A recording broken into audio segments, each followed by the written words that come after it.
네, 오늘도 두 분의 전문가와 함께 사건 사고 소식 짚어보겠습니다. 곽대경 동국대 경찰사법대학 교수 그리고 박지훈 변호사 나오셨습니다. 네, 안녕하십니까? 안녕하세요. 네, 안녕하세요. 자, 먼저 짚어볼 사고는 어제 전주 톨게이트에 있었던 사고입니다. 자, 한 여성이 버스에 치여서 숨지는 사고가 발생했는데요. 하이패스 전용 차로에 잘못 진입했다가 통행권을 뽑으러 가다가 변을 당했습니다. 당시의 영상 CCTV로 먼저 보고 얘기 나누도록 하겠습니다. 자, 고속도로 통행 톨게이트를 지난 차량이 갓길에 멈춰 섭니다. 자, 그러더니 한 여성이 급하게 뛰어가는데요. 자, 이 톨게이트의 차로를 계속 건너갑니다. 그런데 갑자기 대형차가 들어서죠. 자, 이 여성의 모습이 보이지 않는데요. 사고가 난 것입니다. 자, 반대편 하이패스 차로로 들어오던 버스에 치였는데요. 이 여성은 병원으로 옮겨졌지만은 결국 숨을 거뒀습니다. 자, 글쎄요. 고속도로 톨게이트에서 저렇게 하이패스 차로를 잘못 진입을 했다가 이제 통행권을 뽑지 못하니까 당황해서 이제 통행권을 뽑기 위해서 도로공사 사무실로 뛰어가다가 이게 사고를 당한 거죠. 네, 그렇습니다. 하이패스의 단말기가 이제 부착된 그런 차량 같은 경우는 그냥 지나도 되는데 예. 그런 단말기가 없는 상태에서 하이패스 구간을 들어갔던 겁니다.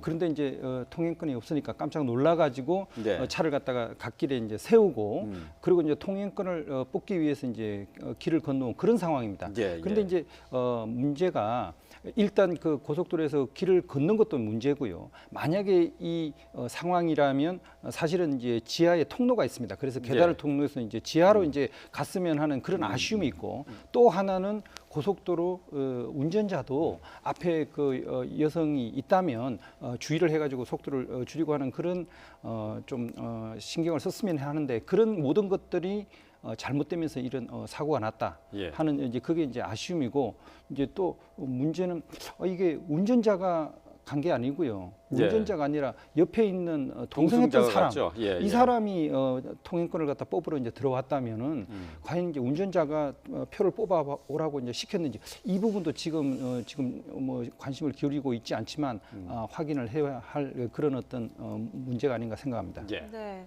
위험하다고 네. 생각은 좀 했겠지만 무단 통과하면 어떡하나 이런 우려 때문에 아마 차에서 내리셨을 것 같은데 이 통행하는 아래 그 지하 계단이 있다는 사실을 잘 모르죠. 잘 일반인들은. 지하 모르죠. 계단이 예. 있다는 거는 그 직원들은 잘 직원들은 알고 있지만 알죠. 예. 사실은 일반인들은 모르고 있고요. 네. 그리고 중간에 이제 하이패스 도로가 있는지를 간과를 해요. 중간에 다 저기 통행권 받는 거로 그러니까 정차가 가능하잖아요.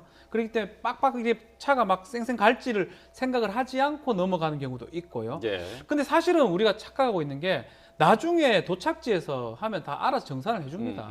예. 또 설사 또 못 낸다 하더라도 집으로 날라와요. 예. 그때 내면 되는 거거든요. 예. 근데 이제 강박관념이 생기는 거죠. 이걸 못 뽑아가면 돈을 좀 더 내야 되는 게 아닌가, 요금을. 그러니까 그런 것 때문에 사실은 요거 사실 살짝 건너가도 하이패스하고 관계가 없겠지라고 생각했는데 이 사건은 우리 곽 교수님 말씀하신 것처럼 안 좋은 여러 가지가 겹치면서 일어난 그런 사건 예. 같습니다. 바로 그 얘기입니다. 하이패스 차로에 잘못 진입했다가 통행권을 뽑지 못했을 경우에 자, 어떻게 해야 되는지 도로공사 관계자 얘기를 먼저 들어보겠습니다. 하이패스 단말기가 없는데 하이패스 차로로 통과를 한 것 같아요. 원래 그냥 가서 나중에 출구로 하이패스 나가면 되는데 그걸 이제 모르고 이제 통행권 받으러 이제 아마 이동을 한 걸로 추정은 되거든요. 자, 하이패스 차로에 잘못 들어서 가지고 통행권을 뽑지 못했다. 이럴 경우 그냥 출구까지 그냥 가서 그곳에서 이제 사정을 얘기하면 되는 거죠. 네, 예, 그래서 이제 하이패스 차로로 오는 바람에 통행권이 없다 그러면 이제 출구에서 이제 그 돈을 갖다 정산을 하면 되고요. 예. 그렇고 만약에 그렇게 하지 않더라도 집으로 이제 가 있으면은 고지서가 날라옵니다. 예, 이제 예, 예. 돈을 그건, 내지 않았으니까 예. 내라. 통행료를 내지 않았기 때문에 그건 이제 과태료까지 포함해서 돼서 나오는 건 아닙니까? 예, 그런데 실제로 그 액수가 그렇게 뭐 크게 차이가 나는 게 아니기 때문에 네. 일단 그게 되고 그리고 만약에 이제 이런 경우가 이제 여러 번 이제 반복되는 그런 분이다. 그래서 이제 미납 금액들이 가끔씩 이제 발생하는 이런 분 같은 상습 경우는 체납자들이 또 있죠. 그러면 아예 자기가 자동으로 자기 통장에서 빠져나가도록 신청을 할 수가 있습니다. 그러면 혹시라도 이제 이렇게 돈을 내지 않고 간 그런 경우에는 그 통장에서 이제 빠져나가기 때문에 나중에 이제 문제가 안 되게 정산이 되는 그런 경우가 있습니다. 예. 네. 이 하이패스 전용 차로라는 게 운전자들 편의를 위해서 만들어 놓은 건데 뭐 차선을 바꾸다가 사고가 나기도 하고요. 최근 이 하이패스 관련 사고가 많다고요. 상당히 많이 하이패스 사고가 많이 일어나고 있는데 사실은 하이패스라 하더라도 그 진입 시의 속도가 시속 30km로 제한이 예. 돼 있습니다. 네. 이렇게 돼 있죠. 근데 앞차도 그렇고 뒤차도 그렇고 좀 더 빨리 가는 게 일반적이고요. 그러다 보니까 약간 정차하다가 접촉사고나 추돌사고 나는 경우도 있고 또 빨리 가다가 보니까 이런 뭐 인명사고도 나는 경우도 생길 수가 있고 예. 그래서 하이패스가 좀 편의를 위해서 도입한 건데 오히려 더 사고를 더 야기하는 게 아닌가 이런 문제점들이 계속 제기되고 있습니다. 예. 자, 경찰은 이 사고를 낸 버스 운전자의 과속 여부도 지금 확인하고 있는데요. 관계자의 말을 잠깐 들어보겠습니다. 전방을 잘 못 보고 전방 주시를 안 했다는 거죠. 전방 주시 앞을.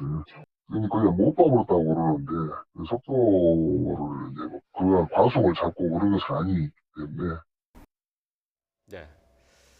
자, 물론 버스 운전자는 이 하이패스 차로에 사람이 들어올 거라고는 예상은 못했겠죠. 하지만 속도가 상당히 빨랐다는 것만은 뭐 분명해 보입니다. 네, 예, 그렇습니다. 사실 뭐 하이패스를 달아놓은 그곳을 갖다 이제 진입을 할 때는 30km 이내로 들어가도록 예, 예. 이렇게 이제 돼 있습니다만은 사람들이 조금 더 빨리 진입을 하기 위해서 이제 속도를 더 높이는 이제 그런 경우들이 있죠.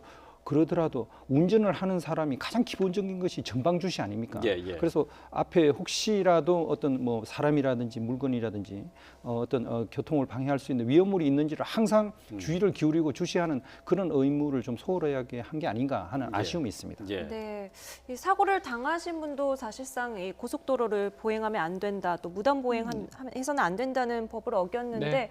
그렇게 되면 이제 법적으로는 어떻게 처리가 될까요? 글쎄요, 이제 이런 부분이거든요. 신뢰의 원칙으로 우리 표현합니다. 정말 이 하이패스 도로가 아닌 예. 일반 고속도로에서 일반 보행자가 나타날 거는 사실 상상을 할 수가 없습니다. 예. 그 경우 사고가 나게 되면 사실은 과실을 물을 수 없는 게 일반적인데 조금 좀 다를 것 같아요.